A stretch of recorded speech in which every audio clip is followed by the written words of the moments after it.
నమస్తే జల్సని శ్రీనివాస్ గారు, welcome to icon politics. నమస్కారం అండి. నమస్కారం. సార్, ఇప్పుడు మన చీఫ్ జస్టిస్ భూషణ రామకృష్ణ గారు మహారాష్ట్ర పర్యటనకి వెళ్ళిన తర్వాత అక్కడ ఉన్న ఉన్నధికారులు ఉన్నతిగా లేకపోవడంతో దీన్ని ఎలా చూడొచ్చు అని అంటారు? సర్వోన్నత న్యాయస్థానం ప్రధాన న్యాయమూర్తి నా దేశం తలెత్తుకునేలా చేసే ఒక గొప్ప నియమ నిబద్ధత గల వ్యక్తి భూషణ రామకృష్ణ గవాయ్ గారు. ఆయన మొట్టమొదటిసారి ఆయన అమరావతి మహారాష్ట్ర పుట్టినారు. మొట్టమొదటిసారి ఈ దేశ సర్వోన్నత న్యాయస్థానం ప్రధాన న్యాయమూర్తి అయిన తర్వాత సొంత రాష్ట్రానికి అధికారికంగా వెళ్ళారు. తహసీల్దార్ని కూడా పంపిస్తారు అనుకుంటా. అక్కడ ఉన్నది పండితోత్తముడుగా, ఆ రోజు పేష్వాలకి అన్సర్డ్గా, ఆ రోజు ఛత్రపతి శివాజీని వాళ్ళని అవమానించారు కదా, వాళ్ళ వారసుల్ని పేష్వాలని. అలాగా చరిత్రను మర్చిపోకముందే గవాయి గారు వెళ్తే ఆయన కూడా చెప్పారు, నా పదవి గురించి కాదు, న్యాయ వ్యవస్థలో ఒక పిల్లర్ వ్యవస్థని ఆయన గురించి కాకపోయినా పదవి గురించి అన్న గౌరవించాలి. కనీసం ఒక కొన్ని సీనియర్ మోస్ట్ అధికారులు, డీజీపీ గారు, మిగతా వాళ్ళు కానీ, లేదా చీఫ్ సెక్రటరీ గారు, మిగతా వాళ్ళు కూడా నా నెలకు ఒకళ్ళిద్దరు తప్ప. చాలా బాధపడింది. నేను ప్రోటోకాల్ గురించి మాట్లాడట్లేదు, కానీ మంచి పద్ధతి కాదన్నారు. చాలా బాధగా ఉందండి. ఆయన దేశంలో ఒక దళిత, బాలకృష్ణ గారి తర్వాత రెండో దళిత చీఫ్ జస్టిస్ అయి ఉండొచ్చు. మొట్టమొదటి బుద్ధిస్ట్, భారతదేశ చరిత్రలో ఒక బుద్ధిస్టు ఈ దేశంలో మొట్టమొదటిసారి సర్వోన్నత న్యాయస్థానం ప్రధాన న్యాయమూర్తి అయితే, ఆ రోజు లక్షలాదిగా కోట్లాదిగా బుద్ధిస్టులని, అహింస జీవుల్ని అడ్డంగా నరికించేసిన వారసులా వీళ్ళు, ఇలా చేసిన వాళ్ళు శ్రీ శ్రీ శ్రీ శ్రీ శ్రీ దేవేంద్ర గారు. If I don't think so, but జనం అనుకునే ప్రమాదం ఉంది. దయచేసి ఆలోచించండి. దేశ మూలవాసులు వీళ్ళ గవాయి గారు అక్కడి నుంచి ఏది ఈ ఆర్య బ్యాచ్ కాదండి ఇది. నిజంగా మా ద్రవిడ్లే ఈ దేశ మూలవాసుల్లో భాగమైన ఈ ఆర్య సనాతనివాదులకు ఇష్టం లేదేమో.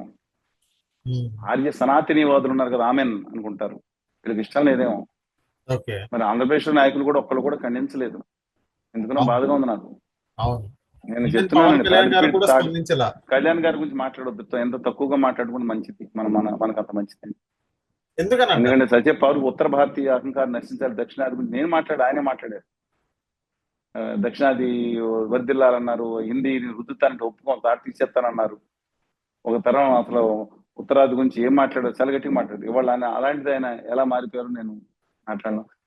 నా తోటి తెలుగు బిడ్డ దక్షిణామూర్తి గారి అబ్బాయి స్టాలిన్ గారిని పట్టుకుని ఆయన హిందీకి అనుకూలంగా భజన చేసుకుని ఇండో యూరోపియన్ లాంగ్వేజ్ అని హిందీకి అనుకూలంగా నా దేశ భాష అయిన నా తెలుగు తమిళకు వ్యతిరేకంగా అన్నట్లు ఆయన చిత్రీకరించిన విధానం అత్యంత బాధాకరంగా అండి.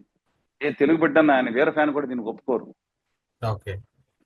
మన హక్కుల కోసం ఉంటుంటే డీలిమిటేషన్ గురించి మాట్లాడుతుంటే దీని గురించి మాకుండా హిందీ ఏందండి, ఈయన సినిమాలు 99% హిందీ వాళ్ళు చూశారు. ఈయన డబ్బింగ్ కూడా పాన్ ఇండియా మూవీలు కూడా చేయలేదు.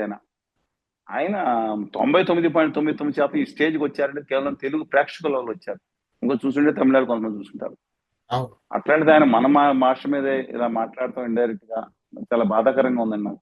ఆయన తిరిగి మారి మంచి మనిషిగా మారాలి. తెలుగు జాతి ఒక ఔన్నత్యాన్ని చాటించుకుని అలాగే తెలుగు జాతి హక్కుల కోసం, యువతరం బాధ్యతల కోసం చేయాలి. కానీ వీళ్ళు ఎవరు స్పందించట్లేదు. తెలుగు భాష మీద జరిగినా స్పందించట్లేదు, లిమిటేషన్ తీసి మనం తగ్గించినా స్పందించట్లేదు, పైగా భజన చేస్తున్నారు, తిరుగు భజన. ఆయన కాదు, చంద్రబాబు నాయుడు గారైనా జగన్మోహన్ రెడ్డి గారన్నా ఆంధ్రప్రదేశ్ లో. తెలంగాణలో అయితే కేటీఆర్ గారు, రేవంత్ గారు, ప్రవీణ్ కుమార్ గారు, జానవిశ్రీ గారు, సాంబశివరావు గారు, వెంకటరెడ్డి గారు, వీళ్ళందరూ గట్టిగా నిలబడున్నారు. నా తెలుగు జాతి బిడ్డలు వాళ్లే, ఒకే తెలుగు కడుపును పుట్టాం అందరం. కానీ వాళ్ళకి అలా ఉన్నారు, వీళ్ళగా ఇలా ఉన్నారు. మన జాతి హక్కుల్ని, అంటే తెలుగు జాతిలో సగం భూభాగ హక్కులు తీసుకెళ్లి ఢిల్లీ పాదుషాల దగ్గర, రాణి శాపాల దగ్గర తాకట్టు పెడుతున్నారు. పెట్టట్లేదు కొన్ని బాధ, వాళ్ళ అభిమానులకు బాధ కలిగితే కనుక్కోండి. 2019 ముందు కన్నా ఆ తర్వాత ఉధృతం ఉద్యమం చేశాం. మేజర్ మీడియాలు చూపించలేదు. మనం ఎన్నో కేసులు పెట్టారు అమరావతి మీద, ఎవరు చూపించలేదు. జగన్మోహన్ రెడ్డి గారు ఇంటిని ముట్టడిచ్చాం, ఆ ఎన్ని కేసులు పెట్టినా వదలకుండా అన్ని ఛేదించుకుని ముట్టడిచ్చాం. చూపించలేదు 99%. తెలియదు ప్రజలకి ఇది. ఢిల్లీలో ఎన్నిసార్లు వందలాది మందితో ఒక ధర్నా చేశాం, విద్యార్థి యువజనులు కలిగి పాదయాత్ర చేశాం, రాష్ట్రం బస్సు యాత్ర కూడా చేశాం. 99% ప్రజలు తెలియదు. మేము అక్కడికి వెళ్ళిపోయాం అనుకుంటున్నారు. ఎలా లేదండి, ఉన్నాం. నిన్న కూడా మన కూడా ఎటు సమాచారం ఉన్నాం. సరే, కమింగ్ బ్యాక్, అక్కడి నుంచి ఇక్కడికి వచ్చాం అనుకోండి. ఇవాళ గవయ్య గారు అంటే నా దేశం మూలవాసి. ఆయన జరిగిన అవమానం మన అందరికీ అవమానం జరిగినట్టే. బాబాసాహెబ్ అంబేద్కర్ ఆశయాలను కానీ లేదంటే మహాత్మా జ్యోతిబా ఫులే ఆశయాలను కానీ పక్కన పెట్టేసి ఆ ఆర్య సనాతనవాదం అని దాన్ని పట్టుకుని మనుశాస్త్రమే దేశానికి మొదటి రాజ్యాంగం అనుకుంటున్నాను వేసుకున్నారు మన పుస్తకం భారతదేశ మొదటి రాజ్యాంగం మనుశాస్త్రం అంట. అవును. పిర్రలు కోసేస్తారన్నమాట. అగ్రకులస్తు కూర్చుని దగ్గర కూర్చుంటే మిగతా వాళ్ళు పిర్రలు కోసేయాలన్నమాట. ఆ ఇక ఇక నేను చెప్పుకుంటే సిగ్గుచేటండి. తల నుంచి ఒకడు పుట్టాడంట, కాళ్ళ నుంచి ఒకడు పుట్టాడంటే ఎక్కడి నుంచి పుట్టాడో తెలియదంట దళితులు అని మనుశాస్త్రం చెప్తుంటే దాన్ని ఒప్పుకోవాలా మనం? అది భారతదేశానికి మొదటి రాజ్యాంగం, దాన్ని ఫాలో అవుతున్నారు వీళ్ళు. ఆర్య సనాతనవాదం ఫాలో అయ్యేది మనకు వర్తించదండి బాబు. వింధ్య పడతాను ఆ నాగపూర్ నా కింద ఎక్కడికి మనకు వర్తించదు అని వాళ్ళే రాసుకున్నారు పుస్తకాల్లో. ఆర్యవర్తనం వీళ్ళు ఏదో నేను సనాతనవాది. ఏంటి సనాతనవాదిని? మానవతావాదిని అని చెప్పండి. ఒక హిందువుని గర్వంగా చెప్పండి, తప్పేం లేదు. గొప్ప జీవన విధానం, గోదావరి ప్రవాహంలో సాగే అనంత గోదావరి ప్రవాహం సాగే జీవన విధానం, మూఢనమ్మకాలను సవరించుకుంటూ ఆధునిక భావాలు పుణిపుచ్చుకుంటూ ఆధ్యాత్మిక జీవనంగా మన దేవుళ్ళని ఒక గొప్ప భావంతో ఆరాధన చూసే గొప్ప మతం మన హిందూ మతం. కానీ ఈ విద్వేషంతో రగులుకు పోయి ఇది కాదు. అది ఆర్య సమాజం చూస్తున్నాను. చెప్పండి. అదే సరే అండి. అయితే మనం చూద్దాం, ఇలాంటి సంఘటనలు మంచిది కాదు ఎక్కడన్నా సరే. ఇది మంచి పద్ధతి కాదు. అంత అగ్రకుల అహంకారం అని నేను అన్నాం. ఆ వర్గ అహంకారం అవునో కాదో నాకు తెలియదు, కానీ ఈ పద్ధతి మంచిది. సార్ కానీ అక్కడ గవయ్య గారు అక్కడ వచ్చినప్పుడు అక్కడ ఉన్న ప్రభుత్వం కూడా ఎందుకు సరిగ్గా స్పందించని పరిస్థితి చూస్తున్నాం సార్. ఏమండి ప్రభుత్వం ఆర్య సనాతనవాదాన్ని నమ్ముతున్నారు లేదో నాకు తెలియదు. It's unfortunate incident. తర్వాత సవరించుకుని నుంచి పంపించారంట. ఆయన పుట్టకాలు నేను మ్యాండేటరీ అంటలేదు, కనీసం పదవిని చాలా బాధ వచ్చిందండి. నేను నా ఒక బుద్ధిస్టుకి వాడి బుద్ధిస్టుల మీద దేశంలో దాడులు జరుగుతున్నాయి.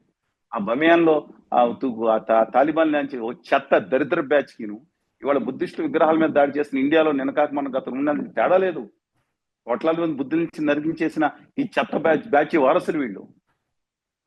బుద్ధుడిని కూడా తప్పుగా చూసే చెత్త నీచమైన బ్యాచ్ వాళ్ళు తగలబడింది దేశంలో కొత్తగా. సిగ్గుండాలండి వీళ్ళకి, సిగ్గుండాలి వీళ్ళకి. ఇవాళ బమియాలో ఉన్న తాలిబాన్ నుంచి చెత్త బ్యాచ్కి వీళ్ళకి తేడా ఉంది. వీళ్ళు కొత్త తాలిబాన్ అనమాట. Absolutely wrong. మనం గౌరవిద్దాం, అన్ని మతాలని గౌరవిస్తాం. ఇవాళ దేవుళ్ళందరినీ గొప్ప అనుకుంటాం. వెంకటేశ్వర స్వామి, అయ్యప్ప స్వామి, షిరిడి సాయినాథుడు, అలాగే మన శ్రీకృష్ణుడు, అందరినీ గొప్ప అనుకుంటాం. బుద్ధ భగవానుడు కింద పూజిస్తాం. కానీ అలాంటి ఒక బుద్ధిస్ట్ వాళ్ళ మహారాష్ట్ర వస్తే ఈ విధంగా చేయడం మాత్రం నచ్చలేదండి. Unfortunate incident. చూద్దాం, let us see. Hope they will know their mistake and వాళ్ళు సవరించుకుంటారని పాజిటివ్గా ఆశిద్దాం. ఈ దేశంలో న్యాయం బతుకుతుందంటే కేవలం ప్రజాస్వామ్యం బతుకుతుంది. న్యాయస్థానాల్లో కొన్ని లోపాలు సరే వాటి వల్లే. సాల్యూట్ న్యాయస్థానాలకి.